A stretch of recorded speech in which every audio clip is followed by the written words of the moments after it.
အမလေးဆရာဦးအောင်ကျော်ထွန်းတယ်နော်ချီမို့ခရစ်စိုးနေရပဲဗာလဲဟိုကုန်းမောင်ဇလန်ရိုက်ဖို့အတွက်ဒီ director တွေ producer တွေကကန်လန်းတဲ့အခါမှာလေတာရီမင်းနေရနေတာရီမင်းနေရနေရိုက်ရမယ်ဆိုရင်လက်ခံမယ်လို့ဆရာပြောရတယ်နော်အဲ့အတွက်ပေါ့နော်အဲ့လိုဆိုရင်တို့ကလည်းပေးရပေါ့ဒီတာရီမင်းကြီးဇက်ကောင်ကိုပေါ့နော်ဒါမင်းသားလေးကိုပေးရပေါ့ဆရာလည်းချီမိုးနေရပဲဘာလို့ဆရာတာရီမင်းနေရနေတောင်းတာလဲဆိုရင်နော်အခုကြည့်ရမှာတော့အခုလက်တလော line ပေါ်မှာအရန်ကိုနာမည်ကြီးနေတဲ့အကြောင်းလေးပါအဆုံးထိကြည့်ပြီးဝေဖန်ပေးကြပါအောင်ခင်ဗျာ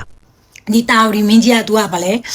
စာပေဂီတအမှုပညာကိုမျက်နှိုးတဲ့မင်းနောက်ပြီးရခါကျတော့သူကဒီတရုတ်ဆောင်မဲ့ထဲမှာကွာအဲ့ဒီချက်လဲပါလဲနောက်တစ်ချက်ကကျတော့သူကဗာလဲအင်္ဂလိပ်တွေနဲ့ဒီဆက်ဆံတဲ့အခါမှာတင်းမှပြတ်သားမှုရှိတဲ့ဘရင်တဘာဖြစ်လဲသူတရုတ်ဆောင်ရမယ်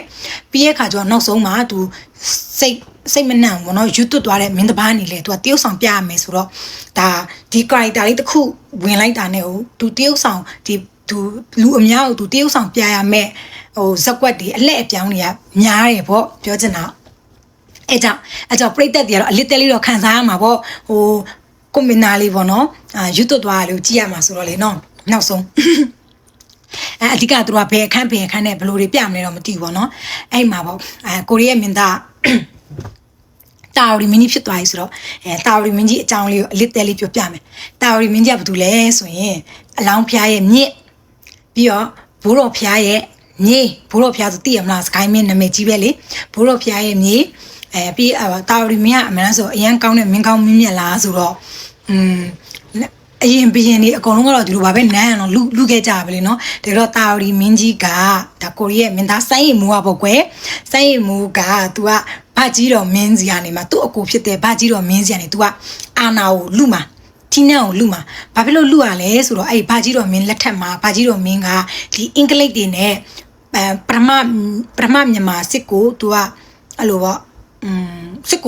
ကိုရှုံးတယ်ပေါ့နော်စစ်ကိုရှုံးတယ်စစ်ရှုံးပြီးတော့ तू အရင်ဘိုးစာချုပ်ဆိုတာယူ तू ချုပ်ခဲ့ရတယ်ချုပ်ပြီးတော့မြန်မာတွေပိုင်တဲ့ဒီအဝါတွေတော်တော်များများလဲဆုံးရှုံးသွားလိုက်ရတယ်အဲ့လိုဆုံးရှုံးပြီးတဲ့အချိန်မှာဒီပေါ့နန်းတွင်းမှာလည်းဒီဘရင်ကစစ်တေးလဲရှုံးတော့ဒီဘရင်ကိုယ်တိုင်ကလည်း तू ကဟိုဟာဖြစ်လာပေါ့ဒီဘာကြီးတော့မင်းကလည်းဟိုဘယ်လိုပြောမလဲစိတ်တွေပါတယ်အဲ့လိုစိတ်ကြဝေဒနာတွေဖြစ်ဘာညာတာတွေဖြစ်ပြီးအဲ့ဒီပေါ့ထီနန်းကိစ္စတွေဟိုဘယ်လိုပြောမလဲကောင်းမစီမနိုင်တွေပါပေါ့နော်အဲ့လိုမျိုးဖြစ်သွားတာပေါ့နော်ဖြစ်သွားတဲ့ तू အဓိကတော့ဒီအင်္ဂလိပ်စစ်ရှုံးတာကို तू တော်တော်လေးကိုအဲ့လိုထရမာရတော့ဝင်ရပါတယ်ထားပါတော့အဲ့လိုမျိုးဖြစ်တဲ့အခါမှာထီနန်းကိုဘသူကချဲလဲနေရလဲဆိုတော့ဘရင်ထက်အာနာရှိတာအဲ့ခစ်ကဘရင်ရဲ့အဲ့ရဲ့ဘာကြီးတော်မင်းရဲ့မိပြေကောင်ကြီးနော်နမ်းမတော်မယ်နုအခုတော့ဝတ်မုံရွှေကြီးလို့ပြောနေရပါတော့လိုက်မလိုက်တော့အမျိုးမျိုးပြောကြရတာတော့ဟိုကိုမင်းနာကိစ္စလည်းမဟုတ်တော့ကိုရဲအဲ့တော့တိတ်စိတ်ဝင်စားထားလိုက်အဲ့မှာနမ်းမတော်မယ်နုနဲ့သူ့ရဲ့ဗာလဲသူ့ရဲ့မောင်လားအကိုလားမသိဘူးအဲ့စလေးစားမောင်အိုဆိုတာရှိရဟိုရာဇဝင်လေးမှာတချို့တွေကလည်းအကိုစလေးစားမောင်အကိုပါဆိုတော့နမ်းမတော်မယ်နုကတချို့အဝါတွေကိုသူ့အကိုစီကသူကပညာရေးစီးပူးခဲ့ရရှိရလေထိုင်တော့အဲ့မှာသူတို့နှစ်ယောက်ကနန်းတွင်းမှာသူတို့ကအာနာတွေဟိုဟာဖြစ်ပြီးသူကလက်ဝါးကြီးအုပ်ချုပ်တယ်ထားပါတော့เนาะသူကဆိုအဲ့ဘရင်လက်ထက်ကလေးဆိုနမ်းမတော်မယ်ကအာနာရှိရဆိုတဲ့အခါကျတော့အဲ့ချိန်မှာတာရီမင်းကနေရွှေဘိုဘက်ကိုတွားအဲ့မို့တာရီမင်းเนาะဆိုင်းရီမူကတာရီမင်းရွှေဘိုမင်းဖြစ်လာတာရွှေဘိုဘက်ကနေပြီးတော့သူကပုံကန်ပြီးတော့သူကထီနန်းကိုယူသူကထီနန်းရတကယ်တော့အဲ့သူနဲ့တွဲတရုပ်ဆောင်မဲ့မမျက်လေးဆိုတာဘာတူလဲဆိုရင်မမျက်လေးက तू ဒီဘရင်မဖြစ်ခင်တဲ့စား तू ကနန်းတွင်းကိုခေါ် तू နန်းတွင်းကိုဘယ်လိုခေါ်မလဲခေါ်တွင်းထားလို့ပြောရမလားအဲ့ဒီမမျက်လေးက तू ကအဆိုအကအရန်တော်တော့အရန်ဟိုကကြည်တယ်လေပေါ့အရန်ဟိုတော်တာ तू ကငကရဆာအဲ့လိုဂီတတွေပိုင်းမျက်နှာတဲ့သူဆိုတော့ तू ကမမျက်လေးကလှရဲပေါ့အမှမမျက်လေးကို तू မင်းသားကြီးဘဝဘရင်မဖြစ်သေးဘူးနော်စိုင်းမို့ဘရင်မဖြစ်ခင်တဲ့စားမမျက်လေးကို तू ကချစ်ခင်စုံမက်ပြီးတော့ तू ကနန်းတွင်းကို तू ကခေါ်တွင်းထားတာအဲ့ဒီမှာ तू ကရွှေဘွားကနေပြီးတော့အာနာလူပြီး तू ဘရင်ဖြစ်လာတဲ့အခါမှာမမျက်လေးကအော်တိုပါဖြစ်မိဖုရားဖြစ်ကကြည်တဲ့တယောက်ကမိဖုရားဖြစ်တဲ့အခါမှာဘာဖြစ်ကြမလဲကျန်တဲ့မိဖုရားတွေကမုံမီပေါ့တာမန်ကကြည်တဲ့တယောက်ကမိဖုရားဖြစ်လာတယ်ပြီးတော့မိဖုရားဖြစ်လာတဲ့အခါမှာလဲဘရင်ရဲ့အပစားပေးခြင်းကိုခံရတဲ့မိဖုရားဘရင်ရဲ့အချစ်တော်မိဖုရားဖြစ်တော့တခြားမိဖုရားတွေကမနာလိုလာတဲ့အခါကျတော့အဲ့လိုမျိုးပေါ့အဲ့ချိန်မှာအဲ့လိုဂရုံးကတိုက်တွေရှိကြမှာပေါ့ကွယ်အခစ်ကလည်းသိရမလားအဲ့လိုဂရုံးကတိုက်တွေနဲ့ဒီမမျက်လေးကဒီဘရင်ကိုအစိတ်ခတ်ဖို့ကြံနေပါတယ်တို့ တခြားမင်းနဲ့ဖောက်ပြန်နေပါတယ်လို့အဲ့လိုတို့တော့တွေအဲ့လိုတွေနဲ့မင်းသားဘရင်ရဲ့ရွှေနဲ့တော့အရောက်တွင်းကြတာပေါ့နော်အဲ့လိုမျိုးတွေပေါ့ဂုံတိုက်ကြတာပေါ့ဂုံတိုက်တာကို तू ကယုံလားဆိုတော့အဲ့အချိန်မှာဘရင်ကလည်းသူ့ရဲ့စစ်ရေးစစ်ရအရာအရန်နန်းတွင်းကရှုပ်ထွေးပြီးတော့အဲ့လိုမျိုးဖြစ်နေချိန်မှာ तू ကလူတွေကိုတန်တရားဝင်နေတဲ့အချိန်အဲ့လိုမျိုးအချိန်လည်းဖြစ်တယ်နောက်ပြီးတော့အင်္ဂလိပ်တွေကိုဆက်ဆံတဲ့အချိန်မှာလည်း तू ကအရင်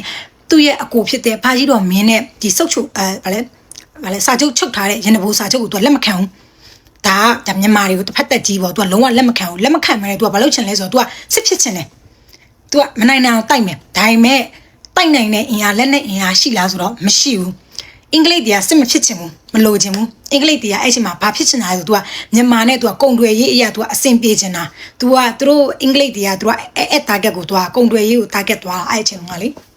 အဲ့ချိန်မှာပေါ့နော်ကိုရီးယားမြန်မာတရုတ်ဆောင်မဲ့စက်ကွက်နားထောင်မပြင်းနဲ့အဲ့ဟာအမေတော့လေအော်မမြက်လေးအမပေါ့အဲ့ချိန်မှာကွာဒီနန်းတွင်းမှာလဲ तू အမျိုးမျိုးပေါ့ဒီနန်းတွင်းအရှုပ်ရှင်းနေရလဲဖြစ်ဟိုကနန်းလူမာလို့ပြီးတော့ तू တက်လာတဲ့အချိန်မှာလဲ तू ကသူ့အကိုရဲ့မိန်းမဖြစ်တဲ့မိပြက်ကောင်ကြီးမယ်နုကိုနဲ့သူ့ရဲ့အကိုစလေးစားမောင်ကိုတပ်ပစ်တာဘာလို့ဆိုသူတို့နှစ်ယောက်ကနန်းတွင်းမှာဩဇာအာဏာအကြီးဆုံးတပ်ပစ်ပြီးတော့ဒီဘာကြီးတော်မင်းရဲ့ဒီလူယုံတကယ်ဟိုပါပေါ့နော်ဝင်ကြီးတို့ဘာလို့အဲ့လိုဟာကြီးလဲပါတယ် तू တက်တဲ့ထဲမှာလေအဲ့လိုဟာကြီးတော့တပ်ပစ်တာဒီလားအဲ့လားသူနန်းတက်တဲ့အချိန်မှာ तू အဲ့အရိုတက်ပစ်တယ်နော်တက်ပစ်ပြီးရဲ့အခါမှာသူ့ရဲ့ဒီနန်းတက်နောက်ပိုင်းမှာ तू ဘသူ့ကိုတက်လဲဆိုတော့ तू အရင်ချစ်တဲ့မမြက်လို့ तू တက်ပစ်တာတချို့တွေကြောတယ် तू အဲ့လိုမျိုးစိတ်ကြဝေနိုင်ခံစားတချို့ရာဇဝင်တမိုင်းအမျိုးမျိုးရေးထားတယ်နော်တချို့စာအုပ်တွေကြောလဲသူ့ရဲ့ခန္ဓာကိုယ်ကအဲ့လိုနာကျင်ကြိုက်ခဲအဲ့လိုမျိုးဖြစ်လာတဲ့အခါကျညညဆိုအိတ်မပြောတဲ့အခါကျလူတယောက်ကအိတ်မပြောရင်စိတ်တွေဆက်တယ်ဒေါရတွေထွက်တယ်ဆိုမှစိတ်တွေပုံမှန်မဟုတ်တော့ဘူးကွာဒေါရထွက်လဲစိတ်တူလွယ်တယ်အဲ့လိုစိတ်တူလွယ်တဲ့အချိန်မှာ तू အရင်ချစ်တဲ့မမြက်လေးကသူ့ကိုတစ္ဆာဖောက်ပါတယ်ဆိုတော့အကြောင်းကိုကြားတဲ့အချိန်မှာချက်ချင်းတက်စိတ်ဖြစ်သွားတာအမမြက်လေးတက်ခံလိုက်ရတော့မမြက်လေးကိုတက်ပြီးရဲ့အချိန်မမြက်လေးတေသွားတဲ့အချိန်မှာပို့ဆိုးသွားတာအဲ့တာဝရီမင်းကြီးကအမ तू လုံးဝယူသွားပြီအမ तू ယူပြီဘာလို့လဲဆိုတော့ तू အရင်ချစ်တဲ့သူ့ရဲ့ဒီအရင်ချစ်တဲ့ဒီမိဖုရားကို तू တမိလေးချင်းဆိုပြီးအဲ့မှာနောင်ထားတွေရပြီးတငုံငုံတရီနဲ့အဲ့လိုပေါ့စိတ်ပြီး6ချားပြီးအခါကျတော့ဒီမမြက်လေးကို तू ကလွမ်းတဲ့အခါကျရင်တခြားဒီကကြည်တယ်ဒီတပင်သမားဂီတသမားတွေကို तू ကဖျော်ပြခိုင်းတာမမြက်လေးရဲ့တချင်းတွေကို तू ကဖျော်ပြခိုင်းတဲ့အချိန်မှာမမြက်လေးကိုမမီဘူးဆိုရင်လေ तू စိတ်မထင်ဘူးအဲ့မှာလဲဟိုတိုက်ရင်လည်းတတ်မှာပေါ့နော်အဲ့မှာတချို့ကတော့အပြစ်ပေးရလို့ပဲရေးထားအောင်စောက်တယ်အဲ့လိုအပြစ်ပေးတယ်ဘာညာပေါ့တက်ပြစ်တိုင်းလည်းပါမှာပဲစိတ်မထင်သူ့နားလူတွေဟိုသူ့တန်တရားဝင်ဒီသူ့တန်တရားဝင်အဲ့လိုမျိုးနဲ့တန်တရားရင်နဲ့အဲ့လိုမျိုးနဲ့ तू ကအဲ့မှာတက်ပြစ်ပြီး तू ကယူอ่ะအဲ့လိုယူသွားတာလေအဲ့ပြီးမမြက်လေးကိုဆိုလဲ तू ကခေါ်ပေးတကယ်တော့တေသွားပြီလေနော်မမြက်လေးကိုလည်းခေါ်ပေးအဲ့လိုအချစ်ယူကြီးပေါ့နောက်ပိုင်းဒီဘင်းရဲ့အစုံတက်ကအချစ်ယူအနေနဲ့အစုံတက်သွားအချိန်မှာ तू အဲ့လိုကြရက်တွေထနေတဲ့အချိန်မှာဘသူကထီနှမ်းယူလိုက်လဲဆိုတော့သူ့ရဲ့သားပကံမင်းကထီနှမ်းယူတယ်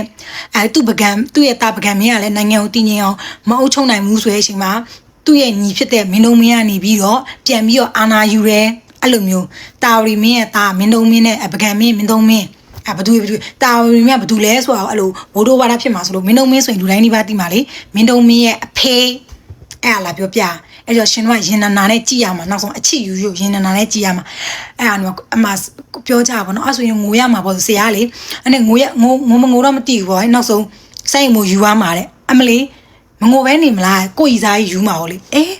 ပြောမိပါကိုကြီးစားတဲ့ကဲ तू ကမာထားတာဘသူမှမသိစေနဲ့တဲ့သူကြောင့်ပြောခံရတော့မဲချစ်ဆုံးကိုအိမ်မှာမာထားရလေလူတွေမသိစေနဲ့လို့ဘာလို့ညာလို့ဒါလေးကအကျူးတစ်ဖြက်အဆုံးထိအားပေးခဲ့ကြတဲ့ပွဲချစ်သူတို့ရဲ့ထင်မြင်ချက်လေးကိုမှန်ခဲ့ပေးခဲ့ကြပါဦး